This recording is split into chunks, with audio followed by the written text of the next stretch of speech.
in the den of iniquity. Vicinity no pretty, calamity fi hit we any moment. What a pity. Tomorrow never certain. What was behind the curtain? The face of evil smirking with the shifty eyes averting. It's not a steady bubble that either pop or topple. Many will fall and stumble. Let the dozers gather rubble. From LA to Colorado, Guinea to Burkina Faso. Cannons could reach the towers and the troops will storm the castle. I say, run, come, make we get it. Because the peace that is bestowed upon the meek is overrated. So run, come, make we get it. Calling all your daughters and your sons, we come forget it. I say, run, come, make we get it. Because the peace that is bestowed upon the meek is overrated. Lord, run, come, make we get it. Calling all your daughters and your sons, we come forget it. With the rubble steady rising, and hearts are compromising. Convictions here are stifling, making evil appetizing. The fists are steady forming, and countenance is falling. Defenses are withdrawing, possibilities are falling. In these your circumstances, evil will make advances. Pick up your sword and lances, and be sure to take your stances. Victory is never promised, the battle is upon us. Gather the brave and honest, and the righteous in your corners. Hello and welcome, ladies and gentlemen, to another exciting episode of Case Closed, coming at you live and direct 4 p.m. Eastern Time, every Sunday. We got a star-studded panel, okay? No introductions needed, all right? We got Uncle Stu, got the real Dana, we got LAR, we got Donovan Sharp, got Dr. Everybody's in the house today, and we got a crispy, juicy topic also on hand here, something that everyone has been talking about all over the media and whatnot, and that is the Michael B. Jordan and Lori Harvey saga, right? Why is it getting so much attention? Who did anything wrong here? What is this all about? That's what we're going to be getting into right after you click that like button, click that subscribe button, and the bell, the notification bell. We're going to get right into that. So let's start, okay? Beginning with, let me rearrange the panel a little bit. Put this dud over at the bottom, right there, if it works. And yeah, there you go. So beginning with LAR, and then we'll go to Dr. Thunder, and we just kind of move clockwise that way. The first question is simple. Did Lori Harvey do anything wrong? Take it, LAR. That ungrateful wench. She, I mean, if she didn't want to settle down, that's what it is. As far as like dating, she probably did sisters a disservice because she was dating a movie star who was voted the sexiest man on the planet, and normally those guys age well and they gain more money over time. So the probability of her going upward is not good. And she's dated a lot of prominent dudes in the last few years. So when it comes to type, like you done had all the types you could, you done had all the successes you could.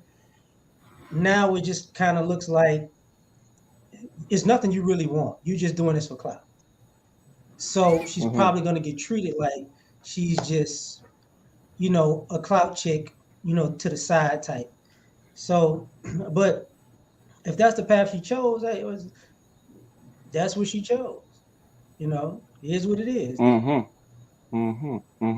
So all things being equal, well, she didn't do anything wrong, but perhaps she didn't make the best calculation per your estimate. Okay, Dr. Thunder, did Lori Harvey do anything wrong? Yeah, I think for her generation, it seems like she might be about with what women are doing her age that have a similar kind of look. It's tough. I watched a video BGS Idmore did, and and he sort of reluctantly did the video, but he basically said, why, what's the big deal? She's probably at about the so-called body count that other women her age are, and maybe less. She's been pictured, or she's been with a bunch of prominent folks, and maybe she didn't do herself a service by first dating P. Diddy's son and then dating P. Diddy. That might not be a good look. But other than that, I'm not sure that she necessarily did anything wrong. She may have miscalculated her ability to get somebody like a Michael B. Jordan again in the future. And unfortunately, I think what happens is, there is this, what 35 is the new 25, 45 is the new 35. There's this sort of thought process, but that's a good thing to say, but I'm not sure that it necessarily pans out that way. So it doesn't pan out that way in the probability world. Yes, you will get, for example, a Britney Spears that just had a dream wedding, okay, after she did, so you can point to, hey, you know what, I can do this in my 20s and then come back later on, like Britney Spears, and find the new up and coming Jordan B. Peterson. He'll be waiting for me, and I'll snag him up then, one may say. But anyways, point well taken. The real Dana. What did Lori Harvey do wrong, if anything? I believe you're muted. You're muted. Sorry. Nothing. We don't. Why are people saying she did something wrong? We don't know why they broke up. It could have been him. It could have been her. It could have been neutral. So what? They broke up. I'm going to go along the lines of Tasha K's first predictions when they first got together, that this was a Hollywood put together relationship, because you never seen them kiss. It was always a little side kiss and like a little never on the lips. So when you have he is box office hit. He is top box office. He is the it man. He's going to be like that for years, just like George Clooney. And it's not a black thing. This is not a white black thing, because I agree. George Clooney, honey, he said he was never, ever, ever going to get married. That man got married. He was 1'60". So that could be Michael B. Jordan. However, look who Lori Harvey mother is. She knows, what to do, how to get to the bag, how to use people to benefit her. And when you see a young generation of girls who are business like minded, have their own business, making their own money, and she is making a lot of money, they need to stay relevant. She's not a movie star. She's a model, and we know her from Steve Harvey. But other than that, she made her claim to fame of who she dated, so I'm not going to call her a whore. What makes her a whore? Now, I would say she's smarter than all these other chicks, like a Ciara, because Ciara got with Future and had a baby. And it's like, she already knew, I'm not getting pregnant by him. I'm not getting pregnant by anybody, because that will downgrade me. I think Lori Harvey is looking for the creme de la creme, that diamond billionaire overseas somewhere to marry. So, yeah, they ain't do nothing wrong. Gotcha. Probably looking for some oil shake out there in the Gulf Coast that would later. Oh yeah, it is possible. It is possible. Yeah, but so far so good. She seems to be coming out smelling like roses. Donovan, what do you have to say about Lori and what she may or may not have done wrong? Yeah, so let's see. We've got Memphis Depay. So we got Lewis Hamilton, Trey Songz, Diddy's son Justin, rumored Diddy himself. We got Future, Abu Tiam. Let's see who else we got now. And now we got Michael B. Jordan. Listen, what was your name again, ma'am? I forgot. The real Dana. She never dated Lewis Hamilton, though. Oh, she didn't? Okay. Mm-hmm. Well, you didn't call her a whore, but I'm going to. She's a whore. It is what it is. Does this make her a bad person? No. Did she do anything wrong in the Michael B. Jordan relationship? I don't know. But I do know this. I know that she ended the relationship because she apparently wants to be single and play around. That's perfectly fine. Here's the issue with women like Lori Harvey. Right now, she's 25 years old. Her value her value is her value is never going to be as high as it is right now. She may still look good at 26, 27, 28, even into her 30s. But J-Lo was a bad bitch until J-Lo is still a bad bitch, right? And even now, even I guess she's dating Ben Affleck, whatever the case may be. But what LAR said is spot on. What Lori did a disservice to women everywhere. And a lot of women gauge their relationship potential to celebrities. And I got to tell women all the time, you ain't Lori Harvey. You're not Halle Berry. You're not Paula Patton. You're not Janet Jackson.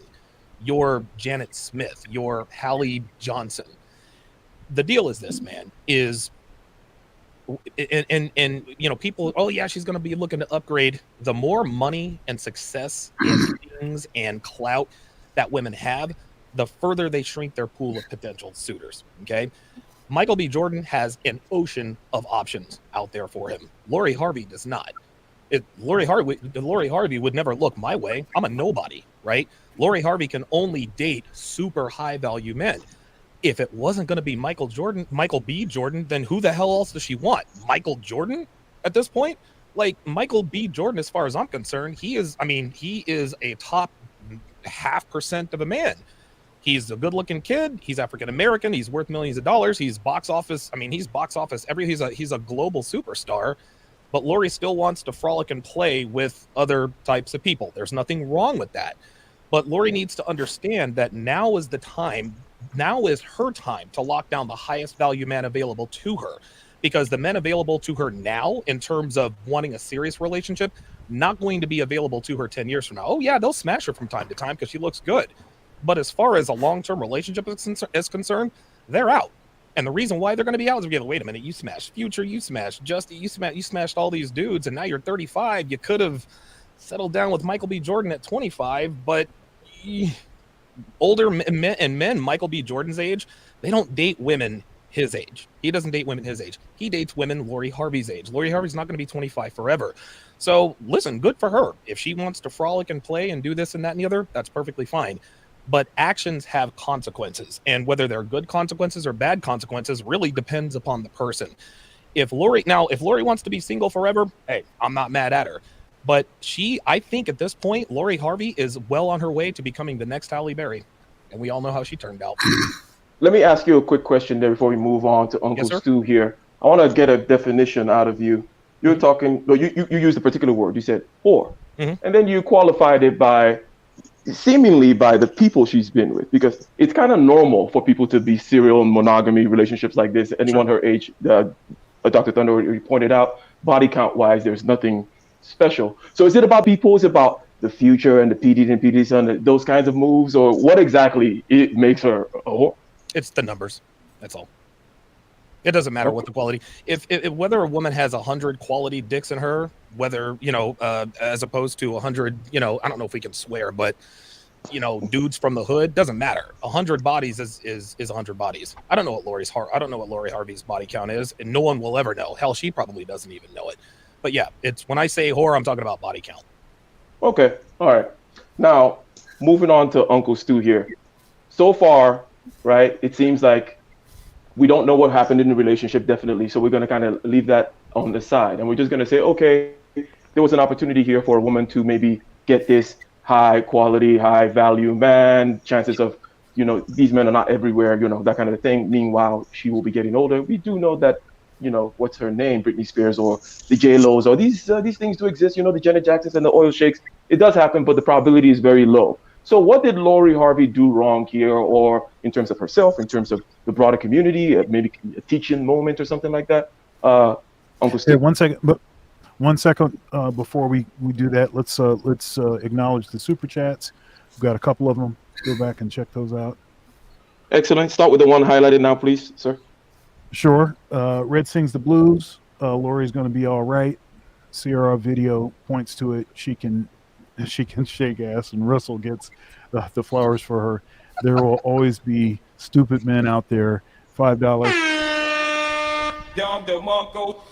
And Raphael Williams urging folks to support the stream, gentlemen. Good panel, Ike. Well, thank you very much. And that's a good point that he brought up, Red Sings and Blues, that is, regarding Sierra. We'll talk about that in a second. But Uncle Stu, yeah, go ahead, sir. You got the floor, you got the mic. First of all, I just need to get clarity. Who broke up with who? Because I understand he broke up with her. Is that not the proper statement? And what is the official story out there, people? I heard that she wasn't ready to settle down, blah, blah, blah, that he was kind of coming. Yeah. Let me interject here just real quickly. Chances are she probably ended the relationship. Women end relationships better than 9 out of 10 times. This isn't good. This isn't bad. This just is. Women file most divorces. And you ask the average woman, when's the last time you got dumped? It's crickets. So chances are Lori probably dumped him. Okay, because I got majority of the story that he did. And if I take the narrative that he did, then I'm looking at a 35-year-old man who understands that after a year, whether a woman wants to settle down. And majority of women out here that are 25 are not looking to settle down. We can debate that for the longest time as to exactly why. But in understanding the clarity, can I say she did anything wrong? I don't know what her real maturity level is for me to sit there and say you're wrong. I have to know exactly what the parameters of wrong is. Second, it is real easy for me as an older man to look backwards and judge a situation based on what I know now versus what's actually happening. So again, I'm not into a whole lot of this celebrity stuff because I never get an actual factual statement.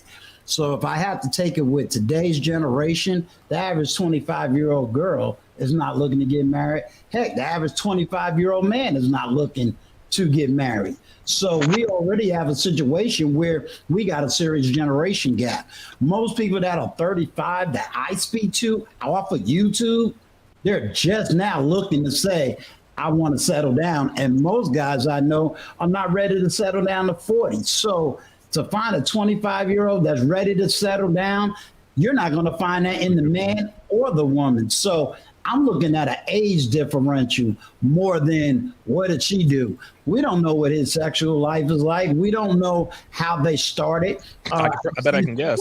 Where you could start one way, and let's say starting one way, you may have started where, hey, we just relationship hook up. We just gonna do this sex thing, go out every once in a while. And as they say, somebody caught feelings. And as soon as those feelings get involved, that changes the whole nature of the relationship. So we don't really know. And I don't have enough detail to really say, well, Laurel Harvey, you're wrong, and X, Y, Z, and you're a woman, but I can't say all of that. I'm looking at two people with a 10-year age gap, and that 10-year age gap, you're dealing with two totally different mentalities off the top. 100%, especially in the United States here. But Dr. Thunder, go ahead and acknowledge that other super chat highlighted right there, if you don't mind, sir. Absolutely. Sick Lid, thank you very much for the support. $10 super chat. Appreciate it. Make me feel good. Halle Berry. That's right. Okay. That's a Monsters ball, I believe, right? That's now. Right. I think it was actually a question. Can you make me feel good? I'm just, I'm a stickler for details. And then he proceeded to make her feel very good. All right. So the kosher clinician, okay, the question on the table is simple. Did Lori Harvey do anything wrong? Now, we don't have all the facts and all that stuff, so you can talk about it in general, maybe based on what you know, right? You can talk about it in general. But did she do anything wrong? Is there anything here? Is there a teaching moment? Or is it just, okay, people broke up. What's the big deal? Well, listen, I think it more or less harkens succinctly to what many men call it is the minimization of masculinity, and what more some will actually call it the disposable male syndrome. And Uncle Stu is correct about she does have the right to just have her fun at the tender age of 25. But however, as Donovan said earlier, there's a price to pay for bad living. There's a price to pay because we live in a world where a lot of women want to have their fun up front, and that's their right. You have all the fun you want. But there's a consequence to pay for minimizing men or masculinity. I did a show in the past called Death of the Man Tree, and that basically means that some women perceive and more or less assume they have an unlimited amount of time to pick good men from a tree. And you know, you look at what's the brother's name? I can't think of his name. Michael. What's the guy's name? The Harvey guy. He's an apex male. He's at the top of his game. You know, most women would die to be with him. But for some reason, Lori perceived this man to, you know, or whatever her reason for breaking up with him, I just want to have my fun now. And once again, that's her right. But it's the ongoing cycle and the ongoing culmination that we see where some are more or less posits that, you know, 304s are winning. And 304s appear to be winning on front, but at the back end, they're going to suffer the recompense of their error because they did not capitalize on having a man that can help them become sustainable long time. I always tell women, have fun, do you, but don't complain in your latter years, where did all the good men go? Where you had up all your fun, you used up all your virtue, you minimized the importance of family and masculinity. And, you know, then at the end of your life, you're singing the song, after the love is gone. Because, you know, men are not disposable icons, they are not disposable objects, they are humans. But sadly, in Western and modern times, we tend to minimize the importance of masculinity. And I see why some young men are more or less advocate pump and dump or have fun. I don't particularly agree with it, but I do understand why. But I see why a lot of young men are saying pump and dump because they are pumping and dumping you. So a lot of these women are winning up front. They're having their fun, but there's going to be a price to pay on the back end because there's going to be a man that's going to ask you that question in your latter years. Have you had too much fun? And the more masculine you are as a man, the less you want to have thoughts of your woman having too much fun. And some women just don't get it. Men are just wired different. If you're a very masculine man, you're going to value the woman that you be with. But it appears the women of the past, they knew that and they understood that, but the generations have changed so radically. Now they tend to minimize the importance of masculinity, and you begin to see it all more often in Western culture where men are being minimized and the master feminists being aggrandized, in my opinion. Oh, well said, man. Mm-hmm. So speaking of pumping and dumping these, shout out to Ramil in the building. What you got to say about the question? Did Lori Harvey do anything wrong? Many things have already been said already. Coach Clinton just said that, hey, you know, she's winning up front. You got another, you know, hashtag O's are winning, right? But he said that they may lose later. Ramil, are they going to win forever? Did she do anything wrong? Go ahead and answer whichever combination of question you want to answer there. What's going on? What's up? So first off, she didn't do nothing wrong. She actually did him a favor. Right. She could have married him and took half and really ran him through the ringer. So she did him a favor. I don't know why he tried to wife her up in the first place.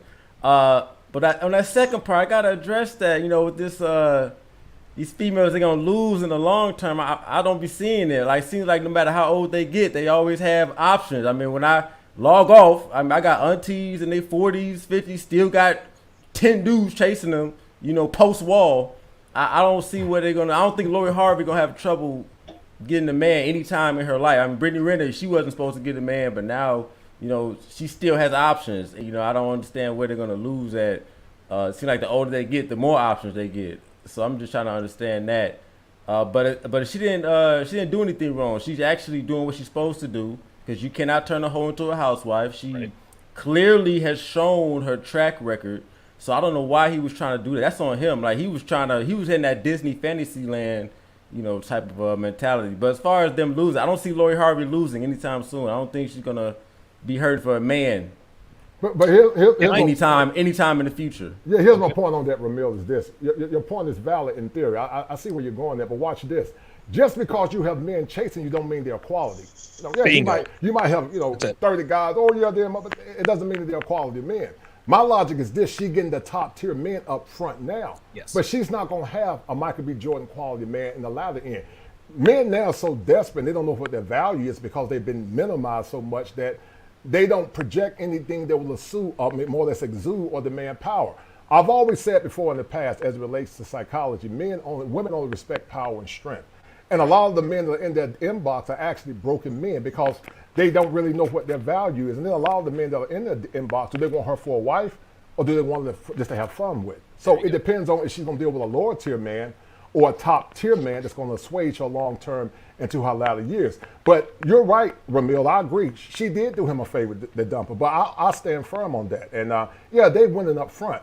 But you're not going to have the opportunity to get the same type of men on the back end. And as time go on, yeah, you're going to always have a cleanup man or a garbage man that's going to pick the trash up because they don't know what their worth is. But the top tier men that's on their focus, on their square, they're not going to look at it. They're going to be focused on bigger and better things. That's my point. Let me Can I add ask to a that. question? Reneel, you're right.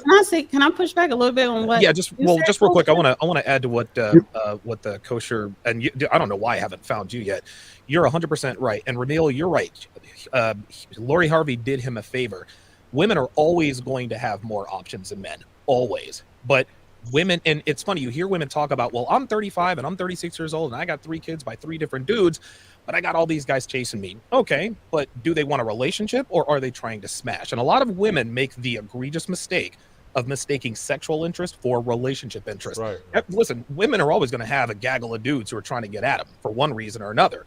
It's almost never for a relationship after a certain age. So listen, hoes are winning, but they're winning at hoeing. They're not winning at the relationship game, because just because dudes want to smash does not mean that dudes want to be in a relationship with you. So yeah, Lori Harvey, listen, she's not gonna want for a man for quite a while.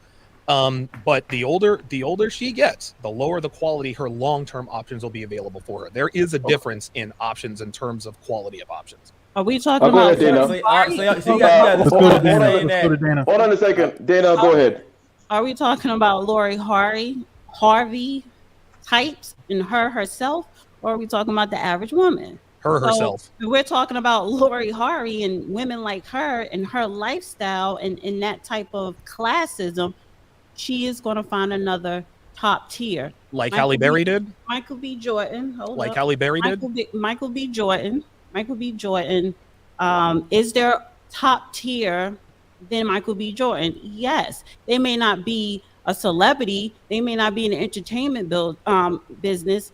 But the fact is that there are other men in other sectors that can outdo them. Now, she is 25, and this whole panel is middle age, 35 and up. Lori Harvey is 25. You have to understand this generation, her generation of men and women, totally different. They don't judge each other like that. And to a couple of you guys' points, when you was talking about her body count, you want to call her a whore. Well, first of all, real men, secure men who are secure in themselves, they don't ask a woman her body count. Smart men don't ask a woman. No, because they don't want to know. Because right. as soon as There you you go. ask Smart that men. question, there's Thank two things going to happen. She's going to lie to you, Yep. or she's going to tell you the truth, and that's going to hurt your feelings. You're going to look at her differently. But why ask? That's none of your business. Well, of course it's my business. If Because I'm going she to shouldn't invest- even be asking you. Well, hold on. Now there's a different. Men and women are different, right? So if a man It is sits different around, because your body count would be through the damn roof. So okay, my point is, well, stop hold on. asking people I didn't their interrupt you. body I'm asking counts. you to Well, let me finish speak this now. I point let real you speak. quick. You gotta let me speak. I know. There's Let a me big finish difference my between point. a man's. There's a Let me big difference finish my between a. point. Well, hold on. You No, interrupted me. I'm not finished my point yet. Well, 'Cause I you didn't let were already finish finished. your I was point, gonna and I wanted One to second. Hey, hold up. go back to kosher. Let's let Dana finish her point, and then Donovan, you got So it. if men want to sit up here and ask women about their past, don't get upset if she actually be honest, or don't get upset when you think that she's lying to you, telling you a Disney answer. Don't ask that. If you're secure in yourself, never mind what she did. It's about how is she treating you? What is she doing for you? Now you go. Okay. Okay, Appreciate that. let's get Red Sings the Blues on it. Here, hold on. But Yeah, got a let's super chat let something? Donovan finish. Let Donovan gotcha, finish his gotcha. point first.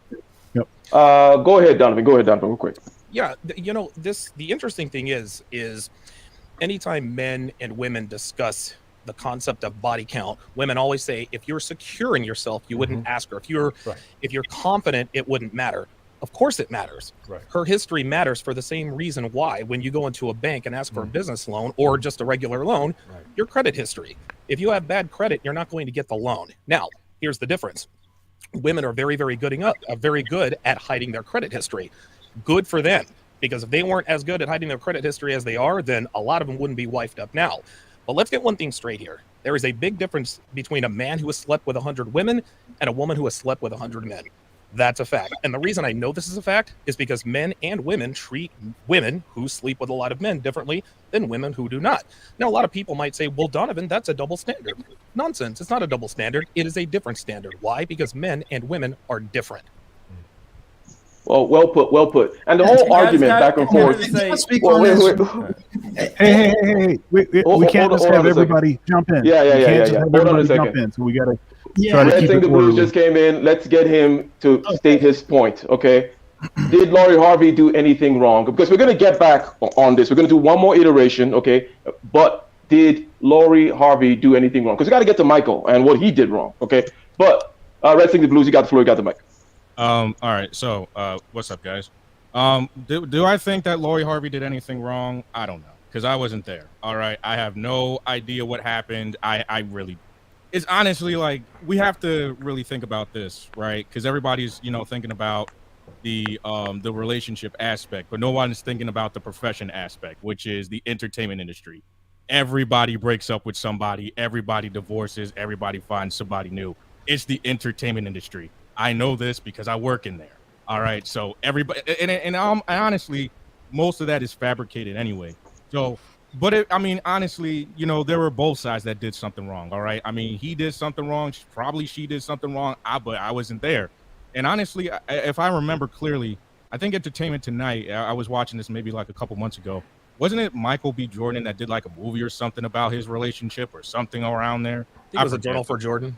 I think it was Diary for Jordan. I think it was that, Donovan, because I believe, wasn't that out like, what, a couple months ago? Yeah, it's been a couple months. Yeah, because I remember that there was like a movie and he was like, oh, this is what happened in my relationship. And I'm like, who gives a shit? Like, you're going to break up with this person like in a couple months or so. And I was right. And I just didn't say anything. I just kept silent. I was like, oh, okay, well, who cares, Hey, okay. I want to add to what Donovan said and what Dana said. And first of all, Dana, I love you and respect you. How I love your intellectual acumen. I love your rate. No. Listen. I'm not saying that no cap. I do love Dana, but I'm gonna have to disagree with her because see, part of being a man is disagreeing and being civil. I came up with a concept, guys, called the penetration principle, and the penetration principle posits this. Men are not designed to have the thoughts of their woman being penetrated by multiple men. It's not in their nature. Dr. Drew Pinsky, he talked about it. And when women say, oh, it doesn't matter, it does matter because he's not secure by default, but he could be insecure based on the answer that she tells him. Women don't like to have the thought of their man being with another man. That's why most women, when they deal with a man, they ask a man, have you slept with other men? Because she can't have the thought of her man being in a submissive position on his knees, on another man hitting him from the back. A woman can't handle that because it's not her nature to see her man being downtrodden. Well, men are the same way. Men are protectors by nature. It's not part of their biological. Just let me hear. Just hear me. It's not part of their biological hard drive to have men have the thought of men entering their woman because that means she's conquered. She's been conquered. So what's special about it? I came up with another idea, guys, called the Matthew Henson principle. When Matthew Henson went to the North Pole, there was only one pole in that earth. But imagine if Matthew Henson went to the North Pole and there were about 100 poles already planted. Once he get there, he gonna say, what's special about it? Nothing. Wow, good analogy. Because it's been already impaled by multiple poles. So my point is, we women of the past understood that their inherent value was based on their chastity. Men always like beauty, youthfulness, and chastity. But we live in a world now, where women just have fun. It's your right to have fun. I'm not knocking women for doing it. But men have a right to say what they want. Donovan made an excellent point. When you go to college, they ask about your academic past. When you go to a bank, they want to know about your financial past. When you go to the seminary, they want to know about the past of your faith. When you buy a house, they want to do a background inspection and find out the background of the history. It's okay to judge. It's okay to judge. We all judge. But anytime men say what they want, we tend to minimize what men want at the behest of what the woman feel like or what she's not secure in. Because a lot of times women say, you're judging me. But the man is not really judging her. She's actually judging him against her own standard. So it's not really him judging her. She's actually judging him. It's a form of reverse psychology where she's judging the man against herself because she knows mentally she can never equivocate what that man wants. So it burns me up because I'm a masculine man. I always said that the more dominant, the more masculine a man is, the more he's going to take that serious if he's a traditional male. Now, if I was out here a single man having fun, I don't care. You can be with 100 men. You're not going to be my wife. But I'm not going to take you serious for not for a wife. But when they come down to being my wife, you damn right, I got to know. I don't want to go nowhere and God say, yo, that's you. That's disrespectful. So that's where I stand on that. You ask a woman your body count. If a woman's if she's gonna be my woman, listen, I grew up very Okay, conservative. wait. You I grew asked? up very, yeah. You asked I don't. her body I don't. count, and If she a said, wo- and Yeah, she go ahead. said 5. Are you fine with that? I can work with that. Yeah, I can work Well, with if she says 5, it probably means 55. And just because women, Right. and again, I want to make this clear: just because women sleep around doesn't make them bad people. that. Yeah, don't make them right? bad people, right? No, I they're totally not agree. bad people. Right. Listen, They're I've not bad smashed all people. kinds of hoes, and Right. most of them are pretty good people. So it is what it is. Right. It just depends on if you're serious about Can I say something? traditional marriage. I'm with you. Go ahead. I'm straight up alpha. I'm straight up a man. And the only time I started asking about sexual questions is when that particular sexual disease that can kill you came out. And when that disease came out is when those questions started coming out, and that was on both sides. So a lot of this concept that I'm hearing basically is an online concept. That is not the norm. And I think sometimes we twist that okay. and make something that we propagate online to make it the norm. The Are average you man saying I that know body count doesn't matter in not real sitting life? there saying, Let me say something. Let me say something. I'm the only one out here who was born in Africa, born and raised, and there's a contextual thing going on here. Okay. It has always mattered in all cultures, everywhere, Yes, right? it And in has, other words, right. the It's always chastity has always been important. People pay Right. top dollar for it up till now in Yes, villages in Ghana, yes. showing up Right. with freaking $60,000 to find themselves X, Y. So let's not Right. make it some kind of a strange mystery, but Right, because right, literally right. in my world, in my circles, we have our ways of vetting it. It's just not the kind of, oh, if she says 5, if she says this, kind of like, no, there are other systematic structural ways of doing it in places that are still more traditional, right? But here it's been disaggregated and all this kind of stuff, and people can argue back and forth, but we know what the deal is ultimately, right? But right. We also Dr. Yeah, go ahead. right, but we also know women is not going to say their numbers. Nope. So we know that if you sit up there and you say to one woman, how many men you've been with, the average woman is not going to tell you a real statistical number. So it almost becomes irrelevant to sit there and ask the question. True. That's my argument. And this is exactly 100%. why. That's my argument. No, well, this That's is why I said, exactly are why. you comfortable with I'm 5? not sitting there capping. I'm sitting there saying, hey, I live in the real world. Right. Right, but And in the real world, Right. it's important for people had to sex with observe. 100 men, knowing that we're going to judge her accordingly. We got to be real about that. yeah, but Dr. Thunder, real quick. Shout out to Super Chat. We got a couple more coming in. Okay. Yes, and this is Jessica X. Yeah. Is that the real Jessica? Right. Salute Ike. Looks like her. And let's see here. And then we've got Black Uru Strikes, the $5 super chat. You ask her body count, not for what she say. You ask for what she does not say, and for the change in her body language that will tell you the truth. Shout out to you. We're going to start again from LAR, and we're going to do another round clockwise, right? And everyone's going to have a chance to, Dana takes notes, right? Jessica wants to come up. Hey, I'm sorry. Jessica wants to come up. I'm going to send her the link. Yeah. Okay. Cool. So everyone, take notes on things that you want to kind of add and say as we go along with the conversation here. The reason why I interjected my own context is I live in the real world too, just from a different context, right? So when we talk about like vetting women, like you're finding the wife on this, all that kind of stuff, we know what matters. You can go read anthropology books or history books, or just freaking travel to West Africa right now and see how people do it. There are different ways of vetting. It tends to be more systematic, right? As opposed to depending on asking questions, because you can argue back and forth and talk to you blue in the face about, well, should you be confident with this? Will she tell you the truth? All that is just kind of a non sequitur, right? It doesn't really matter. It doesn't matter. The system is broken. We know that, and it is what it is. We live in a postmodern world. Hoes are winning. But anyways, LAR. LAR. And by the way, I think that it's been established. So I shout out to something that Ramil said, which is basically this lady did him a favor. Okay, because a video. Shout out to Ramil with Sierra, with Jordan B. Peterson showing up when he's out there with the flowers and simping, and all the affection is just one-sided, and she could have done that to the guy, married him, and completely, all that kind of stuff. So it's like, hey, leave early. She's still 25. and he has all those options and whatnot. And to Dana's point too, maybe it was all just a fake. Maybe he just wanted the white women to begin with. Yeah, but anyways, LAR. Oh, Let's get to Jordan B. That's right. Let's get to Michael B. Jordan now. What exactly did he do wrong? Okay, is this a question of, if the story is, okay, he wanted to settle down, is this that whole thing of, men being overly romantic, him simping, him not understanding, why the hell is he trying to change a modern woman into a housewife, all that kind of stuff? Did Michael B. Jordan do anything wrong? Starting with LAR. He picked somebody who wanted to be a celebrity, more a celebrity than he was, who didn't have an actual talent. So her talent is Black Kardashian style, basically. So what he did wrong was thinking that she was gonna, I miss you, LAR. be the one.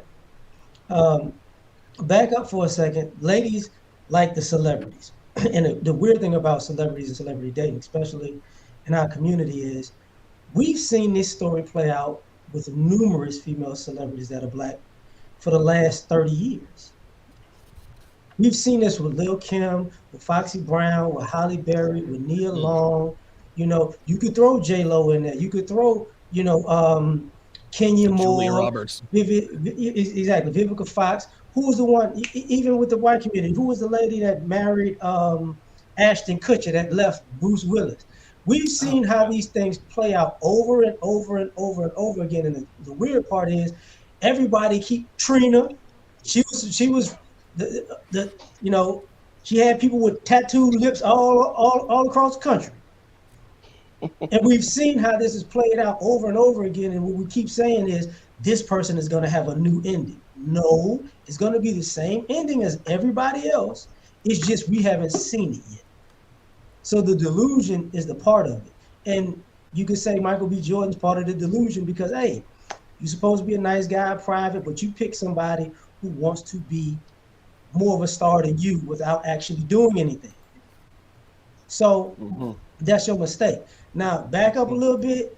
The body count, I'm going to just put my 2 cents on that and I'm going to quit. You never ask her body count. All you got to do is look through her hoodies, shorts, socks, Booty shorts. T-shirts. Booty shorts. No, not booty shorts. Every woman has hoodies that she didn't cut up from other dudes, T-shirts that are still comfortable. Like I said before, them socks that don't have them Easter colors that the girls have. Look, that's real when shit. she got a large and a medium and an extra large, that's 3 different people. That's real shit, man. You're right. So, you ain't got to ask. Get to know her. And when your shows come up, you see her in some other shows, man, you raggedy. Anyway, I'm done. All right, thank you very much, LAR. So, Dr. Thunder, what did Jordan B. Or Michael B. Jordan? I don't know. I keep wanting to call him Jordan B. Peterson or some ish. But what did he do wrong? Okay, LAR is accusing him of picking wrong. I think that can be objectively stated, if you will, right, to the degree to which we know the information. But what did he do wrong? Yeah. So. Yeah, I mean. Yeah, he picked wrong. He picked wrong. So I think after seeing all of the activity, all the different folks that this woman had been with, that's probably not the one that you want to pick. But I do think that there's something else afoot here. So from one perspective, as far as PR goes, I think it was a good choice. I think that Michael B. Jordan was developing a bad reputation for dating white women. Okay, and so he wanted to get his black card back. Yep. And so now, you have this 2-year relationship with this woman. Now, of course, we've already seen him pictured with at least a couple different white women, since they broke up. Now he can go back to what he wants to do and still have the benefit of being able to refer back to a 2-year-long relationship. So I think that is part of it. From that perspective, I think that this was masterfully executed. from the perspective of, is this the kind of person that you want to choose to build a legacy with? Probably not a great decision, and I'll tell you, with respect to the body count issue, the reason that body count matters when you are, as a man, you're picking someone to develop a legacy with, is one thing that is commonly different with men and women. And yes, men and women are different. Something that is usually different is women tend to get bored more easily than men. Right. I can eat the same meal 3 times a day. I can do all of the same stuff. I can get up at the same time, do all of the same activities. I can do that for a long period of time. I'm not going to get bored with it. Women are different. They want to change the color. They want to change, the orientation of the furniture in the house. They want to do all this stuff. And God bless them, because it would be a boring world with everything being the same all the time. Right? So that's great. Now, here's the reason that the body count matters. The reason that you don't wife up a 304 is because you know what a 304 does when they get bored. Right. Yeah, they cheat. Well, they leave or they cheat or something like that. Well, I think that's well put. That's well put there. It's a good reason. Now, Dana, okay, you're next. What did Michael B. Jordan do wrong here? You're muted again. You're muted. All right. I would say, because I write stuff down so I won't forget, he didn't use her enough. Jennifer Lopez, honey, had high profile, and she was in love. We knew it, we felt it, and I loved it. He gave us media, gossip, celebrity stuff, and I'm so glad she back with Ben, honey. But he didn't use her, but he didn't have to use her because he's on a career high. You don't hear anything bad about him in the media, which is good. He, for me, it's like Denzel. You never heard anything bad about Denzel, so he's keeping himself clean, and I do respect that about him. And he's really learning his craft, right, to perfect it. So he didn't have to use her, but just to piggyback off of what Dr. Thunder did, because I was going to say beard, but Blackbeard. She was probably his Blackbeard because he is known to date beautiful women. The singer, it start with an S, but I love her music, and I guess a couple other people. Shakira? She's an R&B Yeah, it wouldn't be singer. Shakira. That's right. She's an R&B singer, but still, it's not just white women. Like he dates Persian, Middle Eastern, or whatever. But anyway, he likes to date. So I was surprised he got into a relationship with her. So I just think he should have used her enough. But as far as Lori, I think she needs to date out before it's too late. So everybody's saying, oh, she needs to come to her senses before it's too late for her. It's never too late for her to date a top tier Black man. It will be too late for her to date a top tier other than Black. And that's what she needs to watch out for. All right. Now, before we get to Red Sings the Blues and Kosher Clinician, okay, Jessica X, can you hear us? I can hear you, Ike. Hi. Oh, hi there. Long time. Let me ask you the 2 questions on the table. Go ahead and dispense with them quickly. Basically, what did Lori do wrong? And also, we're talking about what did Michael do wrong? Take it. My thoughts on this are probably not aligned with most people's, but I think you guys have touched on it from what I'm hearing. I don't believe their relationship was real. I don't. I believe that their relationship was almost a PR campaign. I think on his half, he was catching a lot of stick from black women saying that he doesn't like black women, right? He doesn't date black women. That's part of his fan base, and he was alienating them, blah, blah, blah. So boom, there you have Lori Harvey, beautiful black woman. Now people can no longer make those claims. And I feel like on her half, it was self-serving too, because she gets more press, her name gets out there more people are talking about her. So I feel like it was self-serving on both sides. Hmm. So self-serving on both sides, so pretty much addressed both what they both perhaps did wrong or right, and you think that it was a good deal.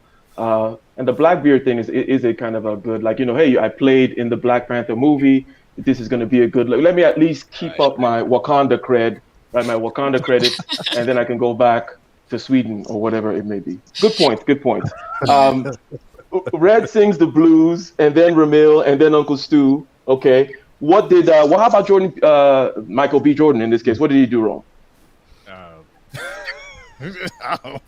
Again, I'm gonna say I don't know, but if I know anything, I mean, this relationship lasted a couple months, so I guess he wasn't the man. All right, it was 2 years. Oh, 2 years. All right, so in 2 years, like everybody says, man, like, listen, I've listened to Donovan Sharp long enough to already know. All right, free promotion, Don. Free promotion. Appreciate you. But no. But in my experience, man, every man slips. All right, every man goes through that. I'm gonna love her. I'm gonna change myself, or if she's gonna leave and all that stuff, right?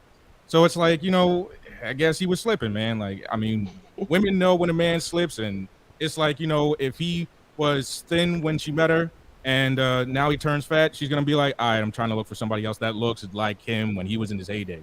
It just happens, man. It's relationships, I mean, it's not. No, good. Well, go ahead. So basically, he was slipping. He wasn't on his A game. His pimp hand wasn't strong anymore. Ramil, do you agree with that? Do you think that it's just a question of, because Ramil, generally speaking, you've been on this panel. You're a regular here. I know that you talk about temporary, that everything is temporary, right? That there is no permanent, holding up the world like Atlas. No, it doesn't happen. But answer the question: what did Jordan B do wrong here? What did he do Michael wrong? B. Michael B. Yeah, I'm gonna answer that, but I gotta harp on something I didn't really get to touch on earlier. So I know you guys were saying that when a woman gets older, her options only consist of mostly men who want to smash. No, they got marriage options too. They got dudes. Those marriage options are very low quality options. You talking about Jennifer Lopez? She got older. She still pulled Alice Rodriguez. You're absolutely right. But Jennifer Lopez is a celebrity. Right. Even the average high value men are most of the time married to some average. Look at Jeff Bezos. Look at his wife. But no, Bill Gates. You're absolutely right. But we just changed subjects. What I said was that the older women get, the lower quality their options become. They're always going to have a bunch of options. Guys are always going to want to smash them. And there are going to be guys that want to marry him. But the men who want to commit to women in their 20s are not the same men that want to commit to women in their 30s, 40s, and beyond. That's all I'm saying. I disagree with that, but I mean, you can disagree if you want. Facts are facts. No, it's not a fact. It's your opinion. It is. It's not an opinion. Well, hold on. Let's ask the panel. All men in the panel. Here we go. Let me answer the question. I know that is another subject. I just wanted, but as far as what Michael B. Jordan did wrong, I'll tell you what he did wrong. He entertained relationships and marriage with the modern woman. All right, so modern men, we've seen this enough. What happens in the legal systems against you? These females do not care. They don't take marriage serious. They don't take relationships serious. Right. A man in his stature should never be entertaining in marriage, in my opinion. He can pay for a surrogate if he wants a child. I mean, they just gonna play with him anyway. Look how they do Will Smith. I mean, you're not respected as a man, even as a high value man, when you put it all on the line for a woman. All right, these guys are getting embarrassed. All right, we can go down the list. These top tier celebrities ruining their legacies. Trying to entertain. If you didn't meet it before social media era, you walking a thin line. He shouldn't have even did that. He's Michael B. Jordan. Now he looks weak. Now he looks regular in front of the world. Y'all seen him at the basketball game, looking like about to cry his heart out. Like, come on, man, that's a hit to your legacy. Like, you should have never entertained marriage or relationship at all. That's why I'm at with it. Real quick, I just need to. So we have a star-studded panel, a star-studded panel. Where else? Where can the you super go chats at? At 4. That's right. Where else can you go at 4 p.m. on a Sunday with this kind of panel? I need folks to reach in their wallet. Yeah. If you can't do nothing, then you can like the video. You can share the video.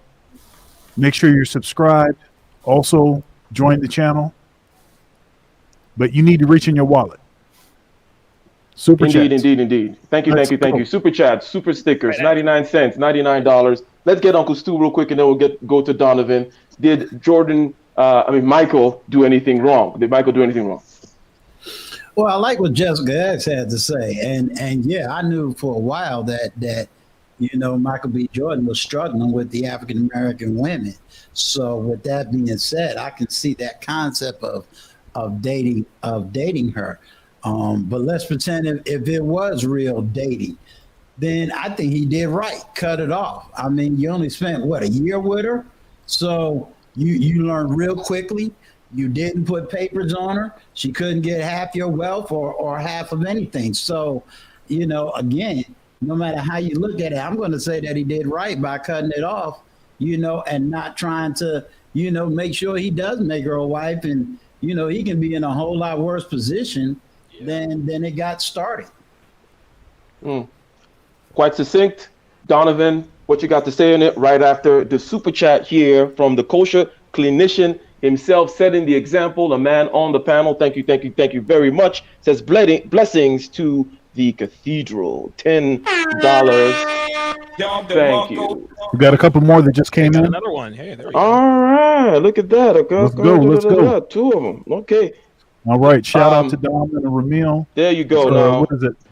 Booga the Great. Also, Tony Snow. Put that one up there. I'm not married. Come on, Tony Snow. Let's go. Oh, do you want me to answer that or no? Okay, well, I'll just read it. Ask Donovan how old his wife. Oh goodness, I'm sorry. No, that's okay. I shouldn't have read that. No, that's okay. I'm not I think married. that's already been. No, it's okay. I'm not married. Right. I'm not married, but my girlfriend is 45. It's okay. No, right. Uncle Stu with the $5 super chat. Real Dana. The Real Dana's up in here. Real Dana's $20. Thank you, Real Dana. Black Uru Strikes. You see white female movie stars slobbering all over MBJ. Michael minimized his stature by dealing with Lori. And then shout out panel, D-Rock Den. Thank you. Thank you guys. Next time. Yeah, next time don't make me have to say something. No, we greatly, deeply appreciate the support. And I'm not sure where. Okay, there he is. Yeah, I'm back. Did you get all the super chats? I'm sorry. Yes, I did get all the super chats.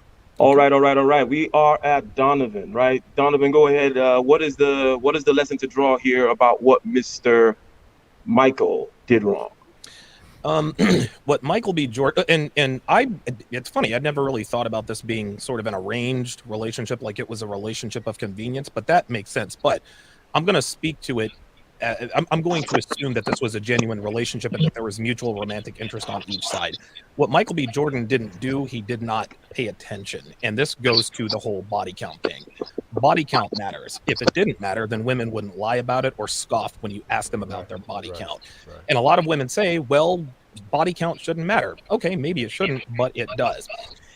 And just going back to what Dana said, you should never, ever, ever ask a woman what her body count is because she's never going to tell you the truth. But you can do the next best thing, which is to pay attention, observe, ask questions. Ask questions to yourself. Does she live alone? Women who live alone are far more likely to have a lot more sexual partners because they are free from the judgment of roommates or family members. Did she go to a 4-year school? Girls who go to 4-year schools get ran through. What's your relationship with your father like? Did you have a good family life? Are your parents divorced? Were you raised by a single mother? Does she reward gentlemanly behavior or does she punish it? So, for example, if you text her good morning, does she wait until the evening to respond? These are the kinds of things that women who have slept with a lot of men do.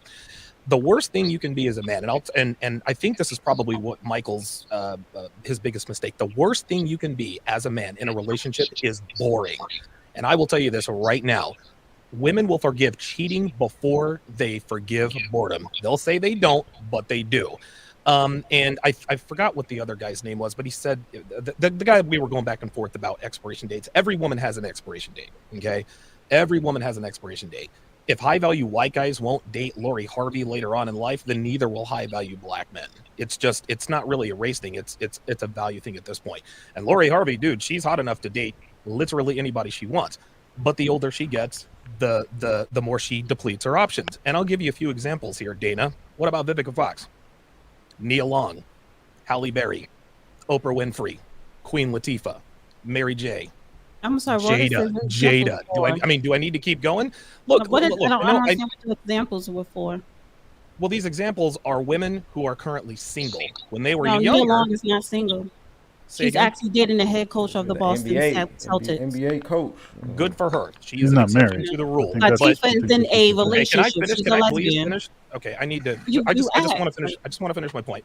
The older you get, the fewer options you have. Those are facts. That's it. Here, let me acknowledge the super chat. John Thomas, $2. Shout out to Ike, Dr. Thunder, Donovan, and Red. Kosher clinician, sir, what you got to say about what Mr. Michael did wrong?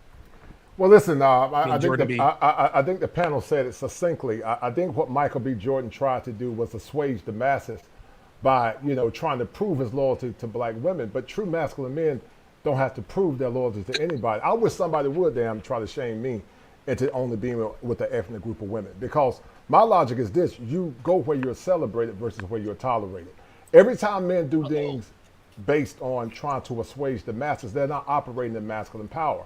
I said before in the past, based on the psychological perspective, women only respect power and strength. Could he have more or less gotten a backlash for it? Perhaps. But if he had stood on his square and say, I don't give a damn, y'all don't like who I'm going to date who's best for me. Now, one could argue that he didn't want to impinge upon his financial career or his movie career. That's why he did it, if it was a PR stunt. But I think men should stand firm in their masculine authority and don't care what other people think. I don't care what women do with their bodies or who they date. That's their right. They can date whoever they want to date. But I want to say this, and Ike was 100% correct. We always minimize the importance of chastity in America. But let's take the example of a man, if he is a man of faith, or if he's a Orthodox Christian, or he's in the faith, or Muslim, or Jew, or whatever. In those cultures, they take chastity serious if they're serious about it. I know a lot of people profess it with their lips, but let's say hypothetical, you raise your son to keep himself until he's married. Then he gets into a situation and, he asks, and then people say, well, you can't ask. BS, I'm going to ask, and if you lie, we're going to have problems. Because if you're going to be my woman, one or two things going to happen. Let's go. If I find out you lied, that's marriage fraud, so I'm going to get rid of your ass. I'm getting rid of you. If I decide to stay, either I'm going to get rid of you or I'm going to do my thing. Because you're not going to play me. I don't believe in that. I think men should be upfront with women about whatever they ask. Because if a woman come into a relationship and say, have you ever slept with men?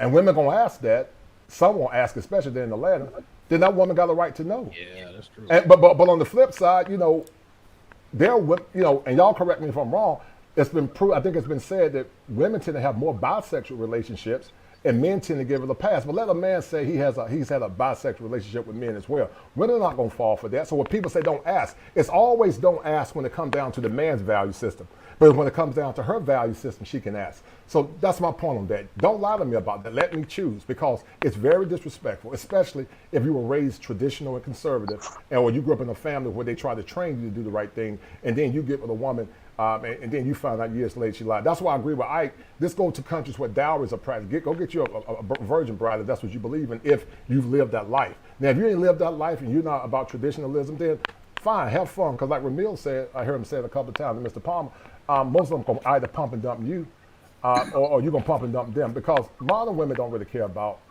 no family. So I see Yeah, why that's what I'm guys saying. opt for So, pump and dump. can I? Modern women do not care about anything you're saying. So I don't know Right. if you expect them to be honest about their body count or anything.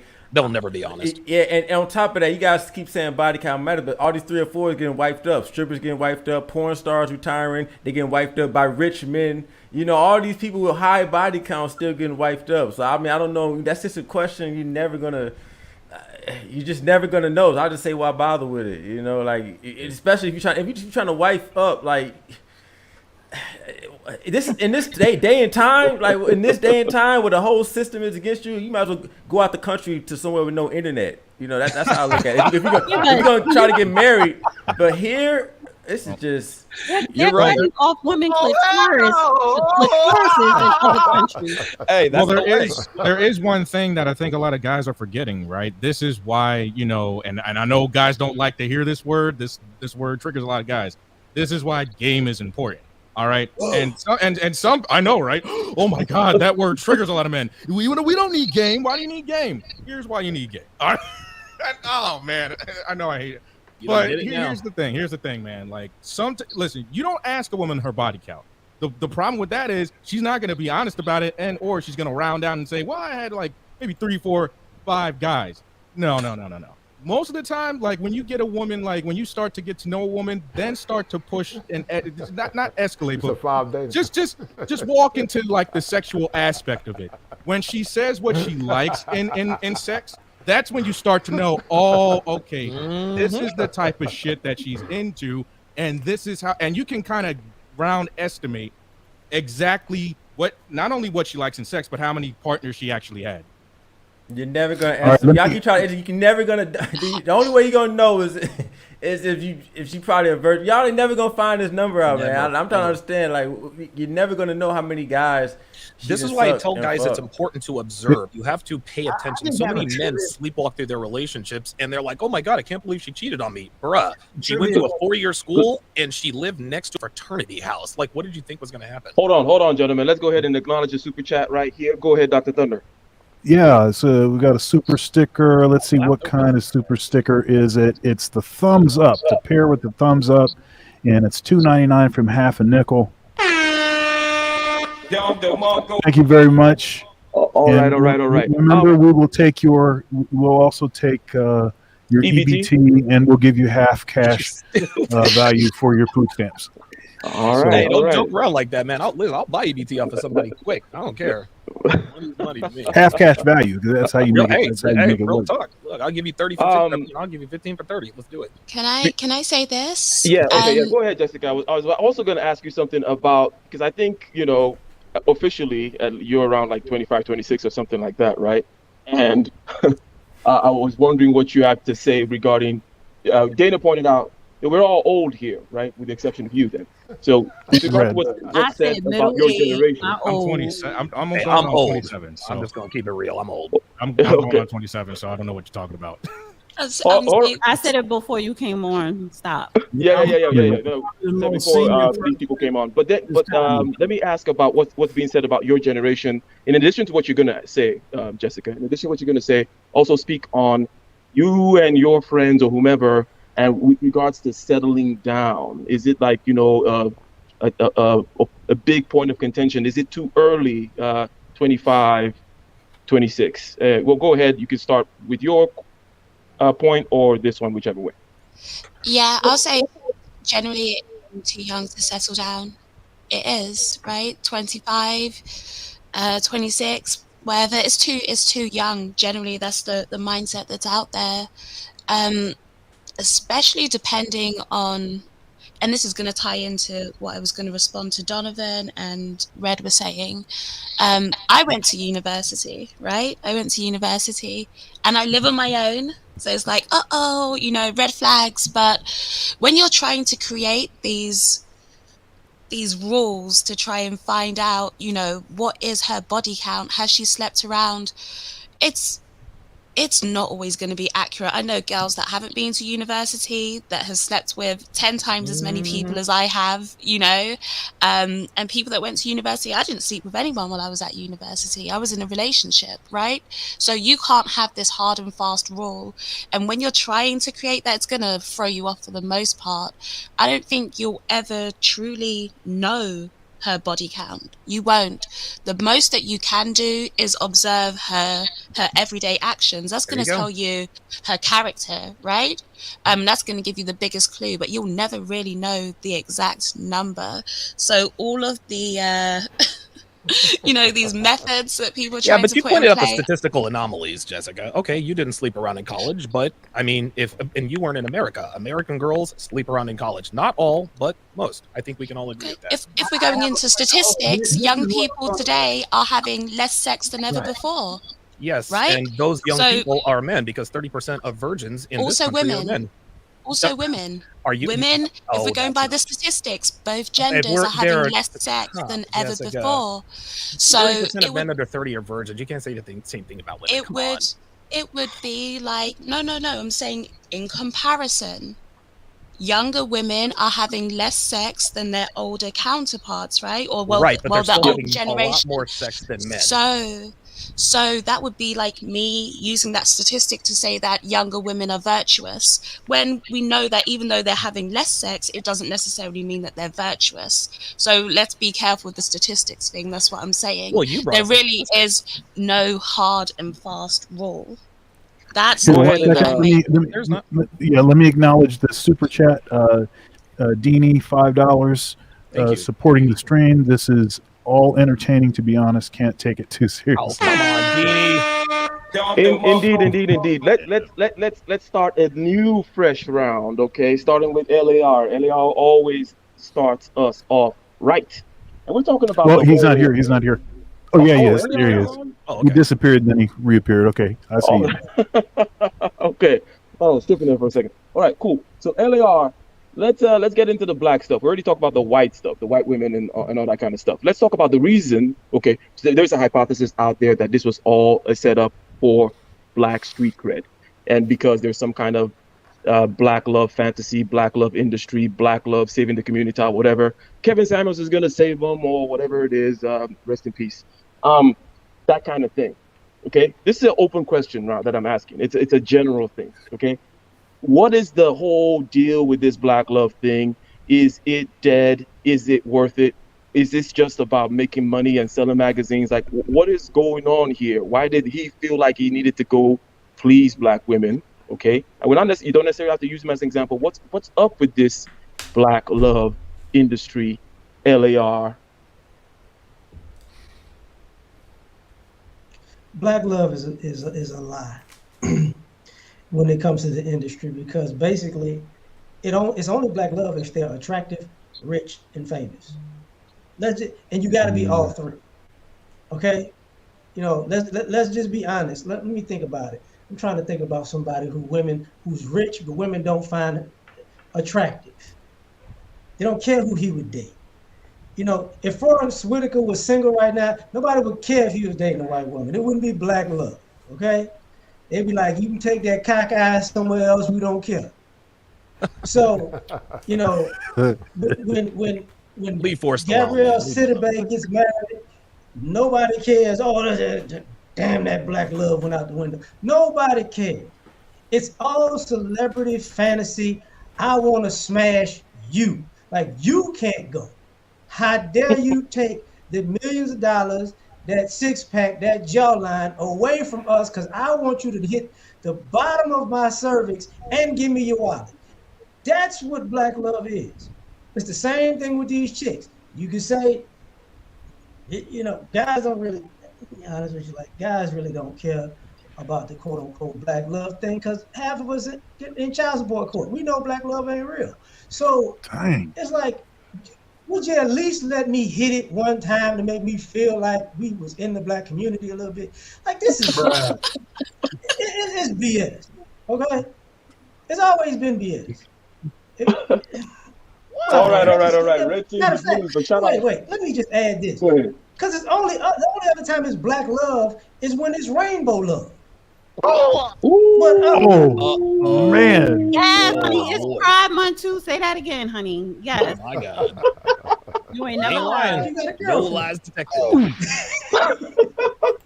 None. All right, I said Dang. it. He always gets us started off right. Let's Okay. go. Shout out to Kaizoran Empire. Okay, with that £2. Okay, £2. That's more than $2. We appreciate it.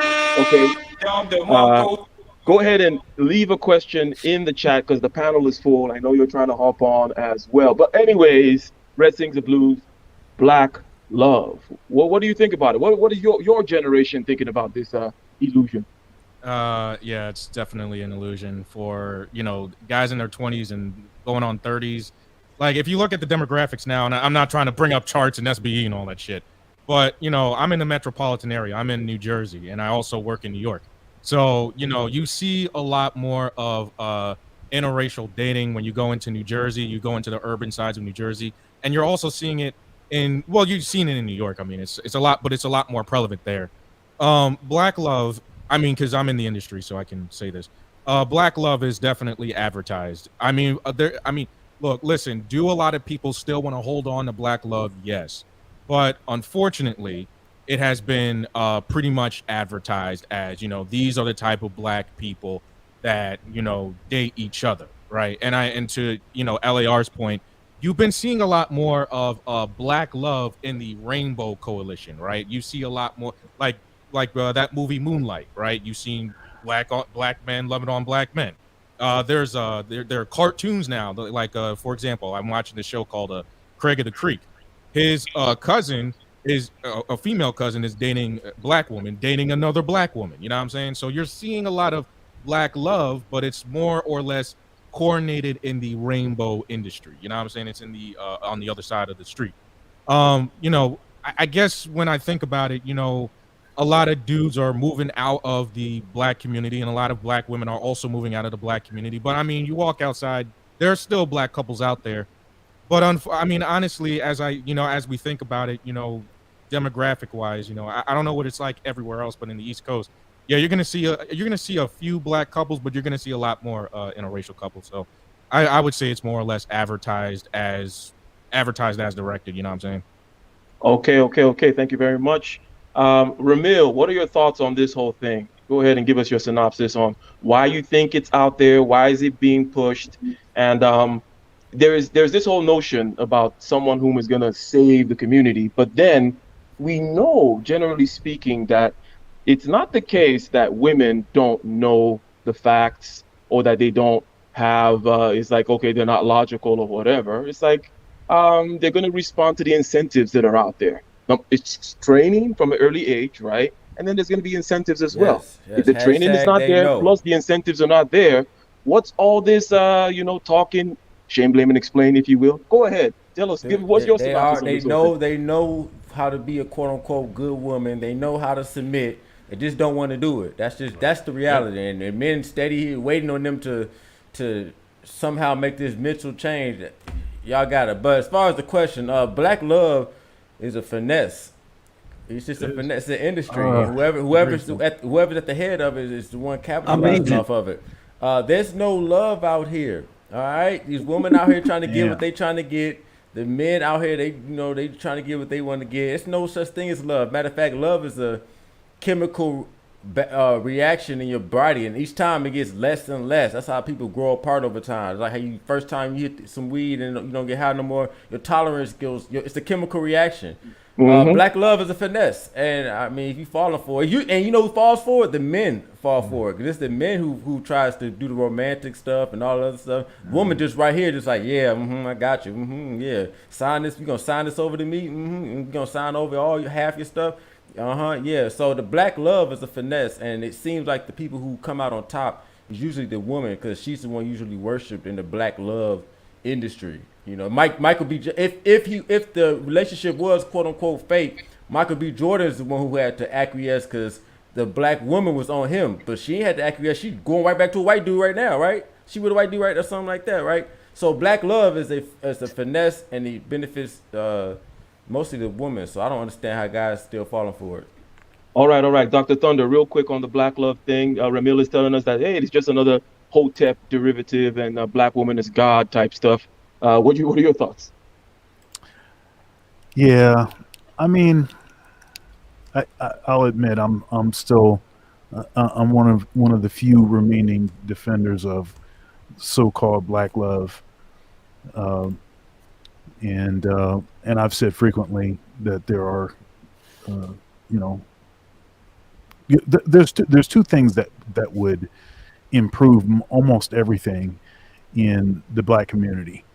One of them is abstinence. Not gonna happen. That's never happened. And then the second one, okay, so one of them is abstinence, and the second one is arranged marriage. Definitely not gonna happen. So you're And- pretty much giving us, you're just putting the nail in the coffin. You're like, I believe, Yeah. and if these two things happen, which will never happen, things will be okay. Therefore, okay, go ahead, Dr. Now here's the thing. I know that neither one of those are likely to happen. Actually, me stating those things is as a it's to give the it's rough straits. We're in terrible situation, and those are the only two possible solutions to to how bad the situation has become and how much worse it's likely to get. And so yeah, I mean, I think it is the case that black love is in rough shape. I still think that as far as raising children, marriage is still the way to go. But I also understand why people don't want to do that because of, I mean, just look at the statistics. Just look at what happens. So. All right, Jessica, are you a proponent of black love? Are you out there trying to, what are you and your ilk? And what do you guys think about? What are you guys doing, and what do you guys think about the whole black love deal? You know, sometimes I have to separate myself personally from the general situation, because if I look at my individual life, black love is very much still a thing. It is, I've grown up around, obviously half my family is black. I've grown up around black couples, and only one out of the hundreds of couples that we know got divorced. Only one split up. So Wait. Hold, let's give some context, okay? The divorce rate in Nigeria is 0.5%, and you're half Nigerian. I'm sure the people around you are kind of like Nigerian. So it's before people, divorce is pretty much non-existent in that community. But anyways, go ahead. So that, I think, has it skewed my view a bit, right? Because I'm looking at my personal life and what I see in my immediate circles, and I'm like, it's very much still real. It's achievable. You can do it. But then you look at the greater population and you can see that there's trouble there. Like many other things, black love has been commoditized, right? It's a business at this point. It is a business. People are aware of the fact that people are still striving to keep black communities or black people together, and so people are capitalizing off that. Is it still achievable? Yes. I think, given what I said in the beginning, people need to realize there are other ways to achieve black love. So if you want a black community, you want to be with another black person, black people in your immediate vicinity are not the only black people there. There are other cultures where you can still find what you're looking for from a black person. So if you're looking for black love, say in your immediate circle, it might not be there, but it's possible to reach out and still get that, dream that you want. All right, Can we it's be possible to reach specific out and about dip what we in and mean get by some black, chocolate. though? Can we be specific about what we mean by black? Yeah. I know it's black go ahead. It's the ADOS because thing, black right? in particular, when you use it in American context, we're talking about what ADOS, foundational Black American. This is what we're talking about. We're not talking about other parts of the world where they don't have the level of dysfunction, right? So when we're talking about black love, as far as any of the negative stuff that we're talking about, we're implying, ADOS, but when we say, hey, but there is hope, it seems like we're opening the door to other cultures that don't have the same history of Yeah, dysfunction. she's saying, sis Bim, she's saying you can take your cup and go dip it in the other bowl of chocolate over there. That's what she's saying. Isn't that right, Jessica X? But, Basically, What about white yeah. chocolate? hey, all the different kinds of chocolate and welcome. Now, Uncle Stu, what do you have to say about the black love thing? Are you a believer? And what do you think about the whole enterprise generally? Well, I'm with Dr. Thunder. I got a beautiful black wife. I've raised black children. Sent 3 of my daughters to college. They're married. My other daughter working on a master's, so I only got 1 more to get married. So a lot of stuff I'm confused about. But black love as a system, I say that ended probably in the 1970s when we was able to get into integration and people was able to integrate out. I think it exploded when the internet came through because now you're able to connect with a global market.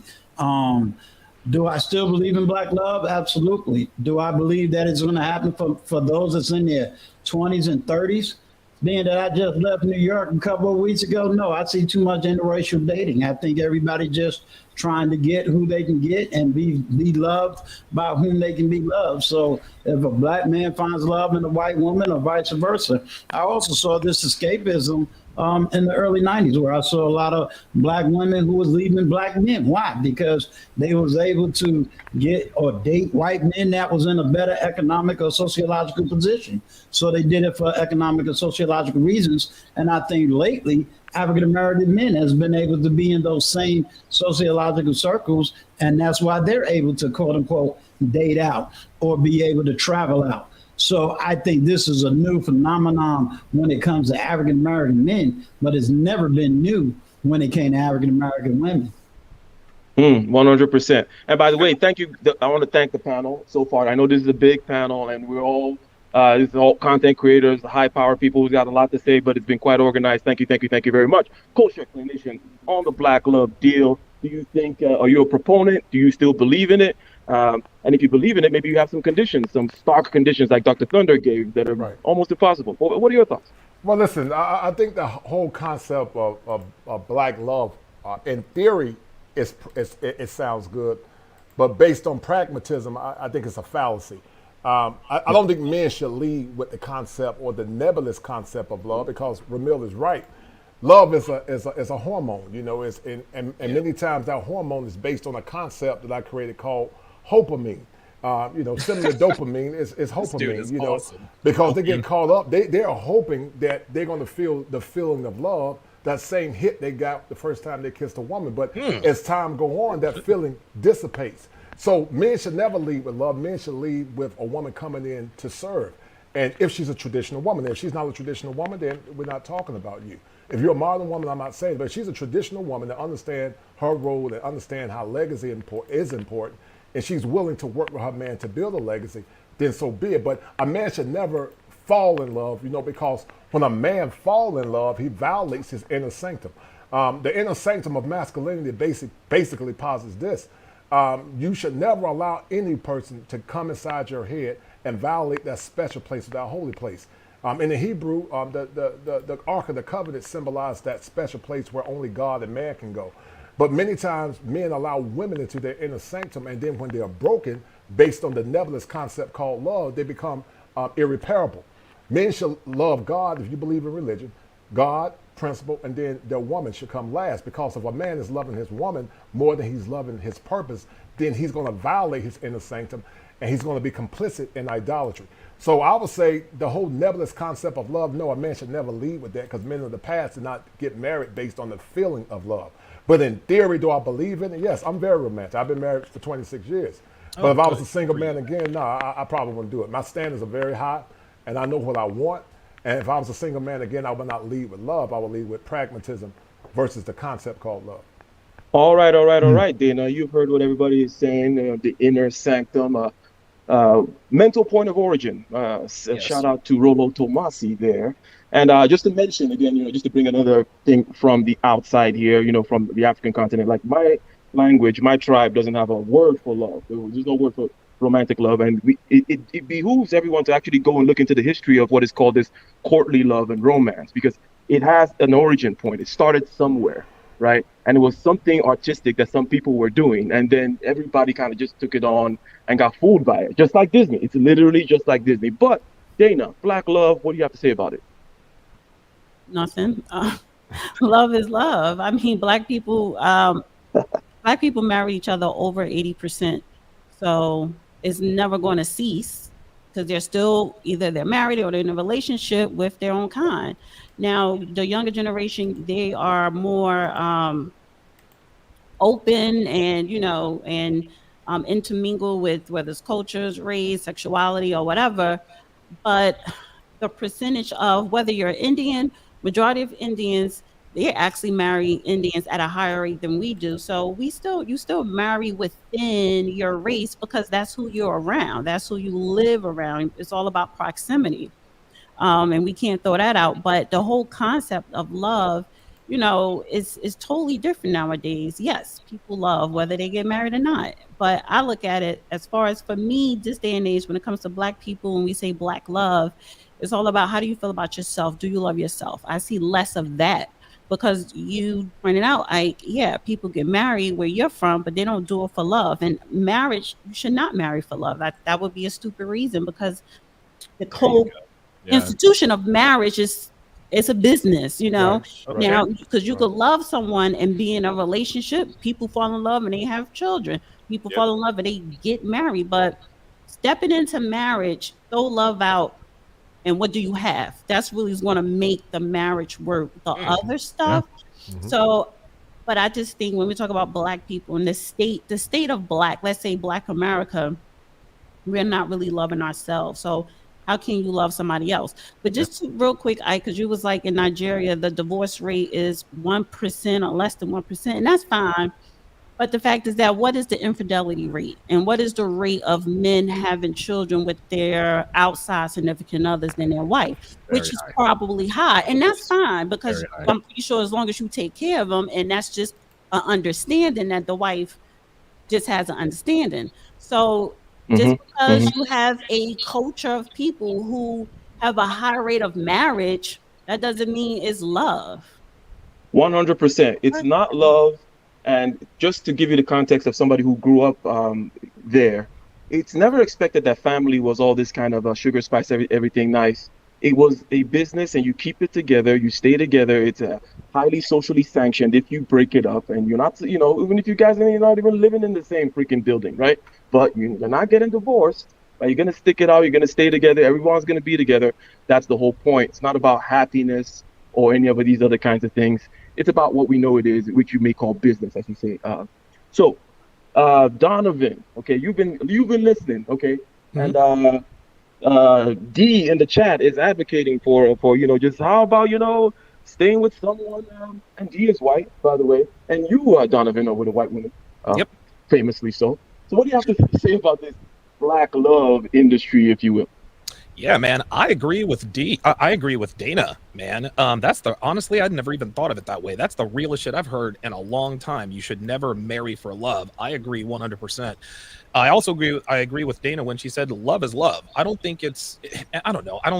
I'm not familiar with concepts of loving a certain type unless it's like fetishized. But to me, as far as I'm concerned, you should love who you love. And clearly, I'm a guy, race definitely shouldn't matter. So I don't think that is black love dead or not? I don't think it ever will, because just like Dana said, like most black people are in relationships with other black people. But I'm gonna say one last thing here, and I gotta jump because I'm taking my girl to go see Jurassic Park, and I'm not trying to miss that. Going back to the body count thing that Jessica X was talking about, you're right. She is actually right about one thing. You can't have these hard and fast rules, but you can have guidelines, right? Like I didn't say that if she went to a 4-year school, she's a whore. No, I said ask her if she went to a 4-year school. If she did, she more than likely got ran through. As people, men and women, you have to have guidelines based on observation. We can't say, well, if a guy looks like a bum and he spells bad, we can't assume he's homeless. Okay, maybe we can't, but chances are he probably is. And I agree with you again, Jessica. The body count thing will always be an inexact science, but it is indeed a science. And there are certain behaviors that men and women exhibit that give us a pretty good idea as to how much or little they get around. It may not be pinpoint accurate, but a hoe's a hoe. And the interesting thing is that anytime a man starts talking about behaviors that women that tell us certain things, women always chime in, well, we can't assume. But women have conversations every day about the most inconsequential traits, like, well, if he capitalizes every word, he's a creep, or if he wears white after Labor Day, he's stupid. And maybe they're right. But we can't just say that observing human behavior over and over and over again and making decisions based on observed behavior is inaccurate. Okay, so a girl didn't sleep around in college. What percentages of girls actually do? I've been to college, and a lot of men that are on college campuses are all telling the same story. Okay, so a girl lives alone in New York City, doesn't sleep around. Okay, but a large percentage of them do. Okay, so young women are having less sex, maybe, but they're having a lot more sex than men are. And Jessica, you said it yourself. Black love is all around you and everyone you know, but you're seeing things differently on the outside. And so I think it's reasonable for you to even, maybe assume, okay, so you didn't sleep around in college and you didn't know anyone else who slept around in college, but based on your observation. I saw some things at university that would Okay, all right, okay. Just making sure. You don't have to get into details. You don't have to get into details about that, but I do agree with you. You can't have any hard and fast rules, but especially when you're looking for a relationship, you do have to have guidelines. And if people are engaging and you're observing certain behaviors from certain individuals that give you that information, you have to act on it more times than not. It is movie time, guys. Thank you very much for having me on the panel. I'm going to go see Jurassic Park, and I would definitely recommend Top Gun. Dr. Thunder, I'm going to text you later, man. All right, man. All right. Thanks, Thank you, man. Thank you. I agree with him there. I agree with him, and that's the point I was making. Observe the actions that you see in front of you. I did it like a show speaking about the signs of a hoe, basically, of a 304. The signs are going to be there if you're if you want to see them. The problem is a lot of people will overlook those signs, right? But the signs are there if you want to notice them. It's just that people, although Donovan isn't saying to take it as a hard and fast rule, people do. So people aren't necessarily sure of how to put those things in practice. And that's the point I was making. Yes, observe it, but there is no hard and fast rule. But he's not wrong in what he said just there. 100%. Now we're going to go in reverse order for closing thoughts here. That means we're going to start with Dana, then Jessica X, and then we'll go counterclockwise like that, and with Dr. Thunder, or is it clockwise, whatever it may be. All right. We've talked about what Jordan, or shall we say Michael B. Jordan, did wrong, or what Lori did wrong. We talk about black love. Why is this a big deal? Does Ramil was talking about how Michael was looking at the game. Was maybe he had a stomach ache? Like, why? Do we really know what's going on and all this kind of stuff? But with regards to everything we've discussed and any other points or any other things that came into your head with regards to this general topic, mating, dating, relating in the black community or otherwise, I want you to give your final thoughts, starting with Dana. You're muted. Yeah, I'm mute. I don't like talking about relationships. I just think it's a waste of time. But apparently algorithms on YouTube and Instagram loves it. But as far as the Lori honey and the Michael B's and the relationships, I don't really care because I look at it. What are you producing? And Ramil, honey, that last live you did, I think was Friday morning.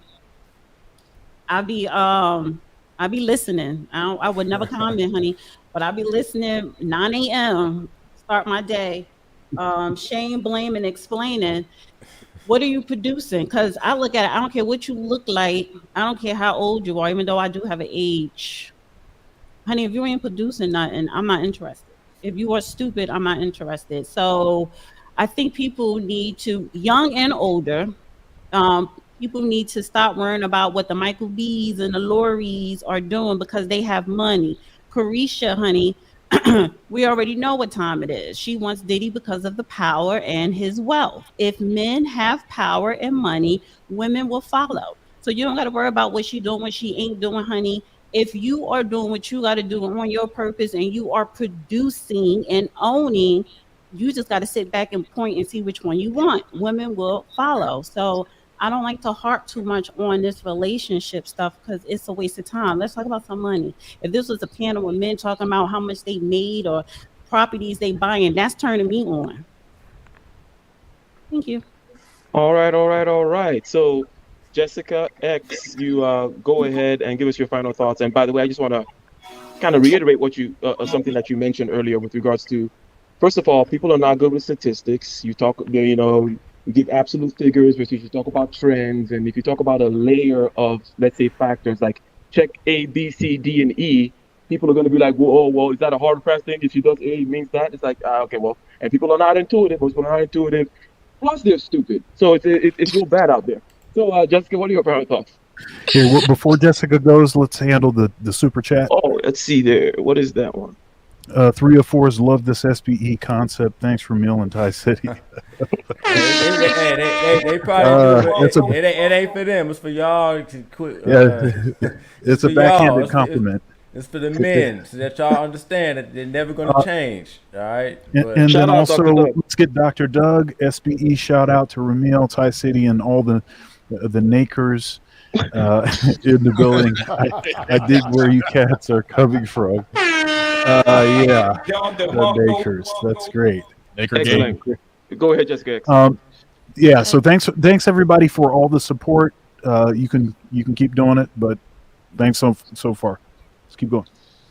Not much on the final words. I just want to say thank you for having me. It's been an interesting show from what I've heard. So yeah, I'll see you soon. All right, excellent. You're welcome back anytime you'd like. Excellent. So, Uncle Stu, final words of wisdom, much anticipated from you, sir. First of all, I just want to thank all of y'all. It was a pleasure and a joy to be up here with such distinguished guests and YouTubers. Number one, I'm like Dana in that regards. I don't really get into celebrity stuff. So to go into what celebrities are doing, it doesn't put no real money in my pocket. It may get me watch hours, but I need real money. When it comes to the social issues, I look at the whole thing. I look at what's being said and what I'm seeing in real life on the ground in and of itself. Being that I am a man that has daughters, being that I've married all three of my daughters, being that I've sent them to college, I don't know. You ain't gonna tell me my child got ran through in college, but you know, if that's what you want to do, then you can go for it. But like I said, for me, my job is where are you and where do you want to be? Because if you're a man and if you're doing what you're supposed to do and you're on your purpose and you're seeking knowledge, wisdom, understanding, business opportunities, and getting yourself together, I can tell you right now, yes, you'll have a choice of the type of women that you want. If you're not where you're supposed to be, then guess what? You're not going to get what you want. I think what we have to also begin to understand, if you're doing what you're supposed to do, you'll know how to vet that woman. If you took so much hard time building yourself, you're going to know which women not to deal with because all of those signs is going to show up. Again, I'm of the older generation, so I understand that maybe there are women that was in my generation that acted one way and the younger generation is acting a totally different way. Okay, I get it. But guess what? The same type of women that if you not being who you are here in America, if you messed up and try to go over there to Britain or try to go to Brazil or try to go to the Philippines, them women gonna mess you up too. I've traveled this world twice over. In my 20s, I've been to, I don't know if you're in Lagos, Ike, but you know, I had my little time in Little New York and Lagos. So, but like I said, as far as I'm concerned, I'm just thankful that I was able to come on this panel, sharing the knowledge and the wisdom, and be around such distinguished guests. So, you know, I just thank you for the invitation. All right. Thank Passport you very much. Bros. Hey, one second, Doug with the $10 super chat. Thank you very much for the support. Thank you very much. Appreciated. Kosher Clinician, your final thoughts. And Uncle Stu, this is a very important point that you made there with regards to the people who want to look Now, again, I tend to talk about things from a different cultural perspective, and people talking about the passport thing as though you're just gonna take yourself over there. It's like no, that's not how it works. Like if you want to go to Nigeria and Told play the you Nigerian so. game, then you got to be like a Nigerian dude. And do you know what Nigerian dudes are all about? And what? No, they're all about making that money, right? 24/7, and it's all about you and hustle and shit like that. You're not just gonna go there with your hotel pass. And anyways, ladies and gentlemen, I know that's right. Like they look at you like what? Nope. You clip that part right there. Let's scam that person. We're gonna scam let them. me clip that right there. Kosher clinician, sir, what are your final thoughts? Well, listen, I'll say on the end that pragmatism wins. I think what men need to do is to focus on themselves. Shout out to the young man Ramil with the shame, blame, and explain it, because I think, from a clinical perspective, it actually makes sense. I don't see this thing turning around in my generation. Once again, I'm not against being in relationships. I've been in a relationship for 26 years, but if I was back in the game again, I wouldn't deal with a lot of these modern women. A lot of folks would be on my money and living my life on my own terms, so I won't be a slave to the ignorance of the culture that we live in. So I would say pragmatism wins, and young men, the world is yours. When you know what your worth is, when you learn to self-introspect, once you know the triggers and all the behaviors associated with many modern women, then you're not going to be a slave to the shenanigans. So I would say pragmatism wins, and when men learn to be pragmatic and learn to set values and standards for themselves, they won't be a victim of the current system that we're living in. And shout out to Mr. Palmer. Mr. Palmer also said change the law of your mind, and it's a therapy to talk about it. You have to remodify your thoughts in order to become a better person. So Dana, I got you, dear. Let's make this thing pop off, Dana. I know you're busy. You're a star now. You ain't got time for a little YouTuber like me. Let's make this thing pop off. Uncle Stu, shout out, brother. We got to do something again. And Jessica X, I don't know you, young lady, but I've seen you in a while. So check out my channel. If you like what I'm doing, let's make it pop off. I will do. No doubt. Excellent. Thank you very much. And was that you, Dr. Thunder, on time with the sound effects? Are you on time today with the sound effects? Oh, look at him.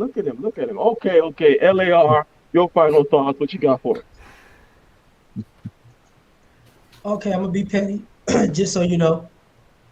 Why are relationships important and people talk about them so much? Because a bunch of us average ass people want to be celebrities, and we got on social media and got these participation trophies in life, and we want to feel like, we're celebrities too, and this is how my life is going to work. Now, I ain't had a six-pack in 37 years. I don't have $1 million in my bank account. I'm actually negative. I don't look good, but I look good in these skinny jeans built like TD Jakes. So this is gonna happen to me because I got it all together. Chicks out here looking like Maddie Fresh, talking about these men they, ain't on my level. And we forget the very simple thing about life.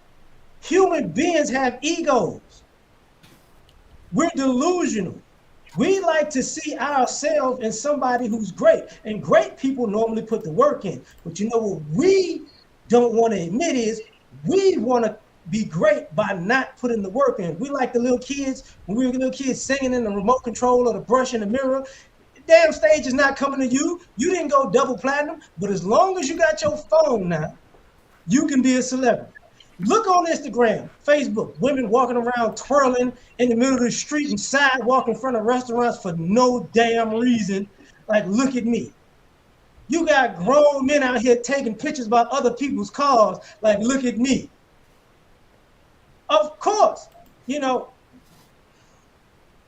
to say this as nicely as I can.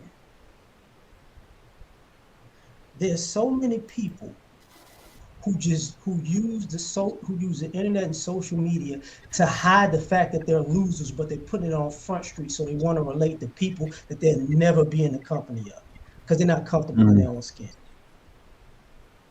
So, of course, these things are relatable because you feel like you're a star.